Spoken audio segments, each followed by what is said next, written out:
So apparently, the creator of Dead Space, I guess the creators of Dead Space, Glenn Schofield, and also I think some other folk who were probably in that pipeline had pitched EA a Dead Space 4 this year. But EA said that they were not interested right now. This was reported on Dan Allen Gaming's YouTube channel. Basically, the creators of Dead Space were in an interview with him, and the timestamp is actually giving for like a 1 hour or so, 31 minutes. I think somebody actually timestamped it here. So what we're going to do is we're going to jump forward to that particular place. We're going to listen a little bit because I strongly believe that, Glenn Schofield being able to say some of the stuff on his mind has been very pivotal for us to be able to see, especially when it comes to development. I've heard a bunch of people talk about, game development stuff. But when I point this interview, well, there was one that Dan Allen did with just Glenn by himself. A lot of folk usually just stay quiet and then act like they don't see, the evidence right in front of them. So let's check out what Dan Allen is asking them. Let's see what they eventually say about this. We tried, actually, the three of us. Yeah. What do you We mean? tried Dead Space 4. You're kidding. Don't say that. All three of us sat there and watched it. We were Yeah, ready. I mean, we're talking this year. And what? They didn't budge. Well, we didn't go too deep. They just said, no, we're not interested right now. We appreciate it, blah, blah, blah. And, we know who to talk to, so we didn't go take it any further. And we respect their opinion. They know their numbers and what they have to ship and all that. So Yeah, the industry's in a weird place right now, too, it's a man. tough time. People are really hesitant to take chances on things. So you get, That's basically it. Hesitation to take chances. Let's keep listening, though. take it with a grain of salt. Who knows? Maybe one day. I think we'd all love to do it. Yeah. Shout out to Dan Allen Gaming for actually, finding the time to get a lot of these vets to come out and talk their talk. Now, one thing I wanted to go ahead and point out in regard to this video is simply the fact that, ladies and gentlemen, we know that the industry is in a very interesting spot right now. I've been looking very carefully at what I think are the numbers available to me. And looking at it from an, economic perspective, it really does help you, in a sense, dial down things at the end of the day. And one major thing that a lot of people may or may not necessarily point out is the fact that the industry right now has seen pretty much what I think is a surge of video games. I have the 3 Dead Space games, including the remake. In fact, I bought the remake at launch and I still haven't played them. The Callisto Protocol was given for free, still haven't played it. What's going on? Are these games bad games? Absolutely not. These games are actually stellar games based on the reviews that you've seen and even the way the fandom actually does go ahead and show their appreciation for these kinds of games. The challenge, nonetheless, is the time to actually go back and deal with the backlog, especially for, some of us who are, in a sense, 2 to 3 to 4 game players per year, where we spend all our playtime on that game. My biggest challenge, and you guys know, you've seen some of my footage here, is that I'm just constantly playing Mortal Kombat. And that game is actually a game that requires mastery because it's you learning your own character or main characters and learning how they interact with the rest of the roster. So you actually feel like you're playing 20 to 30 different games because everybody's going to play differently. Add the cameos, it makes things really weird. So at the end of the day, those games are just sitting in my library and pretty much filling the backlog. Dead Space 2 and Dead Space 3, I think I have the first Dead Space on the EA app. This, I think, is where the industry is right now.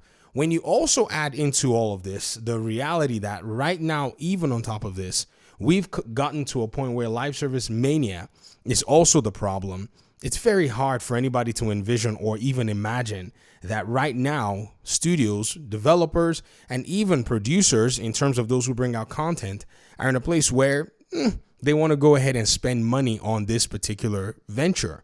So what you're seeing right now is that the industry is in a place where it doesn't want to take risk. It's very, very averse to risk. In fact, when you think about all of what these gentlemen have just recently said and seeing how everything has been just so wild and weird, you can already tell right now that what you're going to see is a lot of established IPs that have shipped a bunch of copies. I don't know if you guys listened, Glenn said they know their numbers. They know how many copies they want to ship and all of that stuff.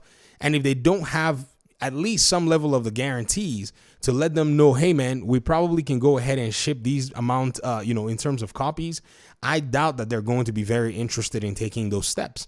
The second aspect to this particular conversation is on the PlayStation side. Herman Holst is starting to have, what I think are some conversations that open up the door to the possibility of them reviving, say, some old IP.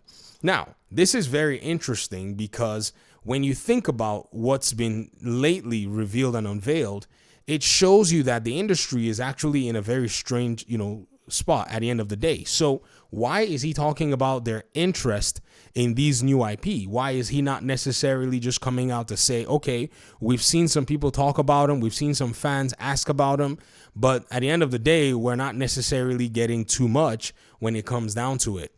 There's an article that I saw here on Famitsu. It's written in a different language. After looking at the translation, it just basically was pointing out that, at the end of the day, PlayStation is open to looking at some of its established IPs.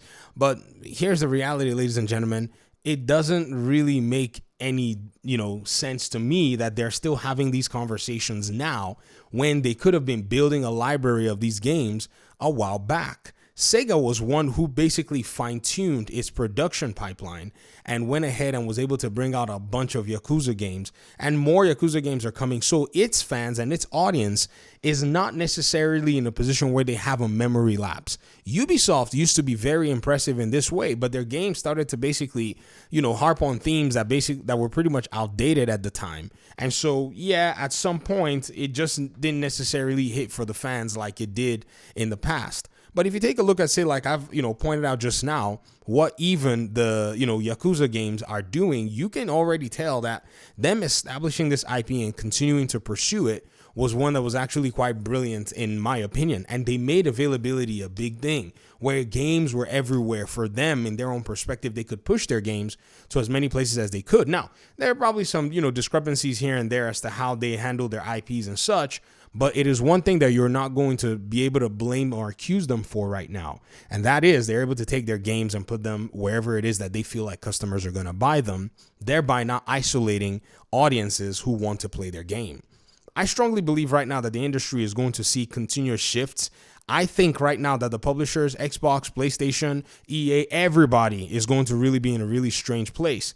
And even the conversations that are being had at the moment, in my opinion right now, are going to start leaning towards the possibility of these companies basically following and pursuing their interests as quickly as they possibly can.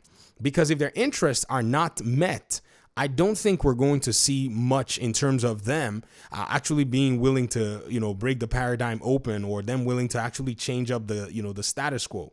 Because the status quo is actually being very strange lately. I mean, think about it. This is the article, by the way, that I was telling you guys about. That Famitsu basically put out here. They basically are saying that PlayStation's 30th anniversary interview with Studio Business Group CEO Herman Holst. What is the future for game development and the successful PS Studios is aiming for? So again, in the conversations here, it just seems like they're talking about the possibility of them moving to, maybe revive new IPs, but to me, it seems like they're on the back burner. That's how I actually envision it. I envision them looking at this and then at the end of the day realizing, oh my goodness, we're on the back burner. Before we kick off these kinds of projects, it may already be in a place where we're behind. So now they're in two very weird positions. They keep money hatting third-party games, or they, in a sense, push on with the really expensive AAA games that they've basically fed their own community and the appetite that they've given them, of which these games don't seem to have the profitability that can continue them other than them depending on live service games, or they make a live service game themselves. It's really strange at the end of the day. They're in a really, I think PlayStation can do it. The only thing I believe is with, studios that have made games like Astrobot, and this is why that kind of game is very important in their pipeline. They can use the fact that these studios don't necessarily have as much of the development cost, and also their profit margin doesn't need to be too big, and reinvest in studios like these to have them make those kinds of small titles. But again, you can see how many studio closures back and forth have caused a very interesting rift. Even Xbox, in my opinion, needs to ensure that that pipeline is actually pursued and not take their foot off the gas pedal, because the industry right now has really, really changed. I mean, if the big guns are saying they're not going to make games that have fan favorites attached to them, then you know that something is on the horizon. But I'd love to hear your thoughts in the comment section. Thanks so much for watching the video. I really appreciate you guys' time and audience. Hopefully we'll talk pretty soon in another one. Peace out.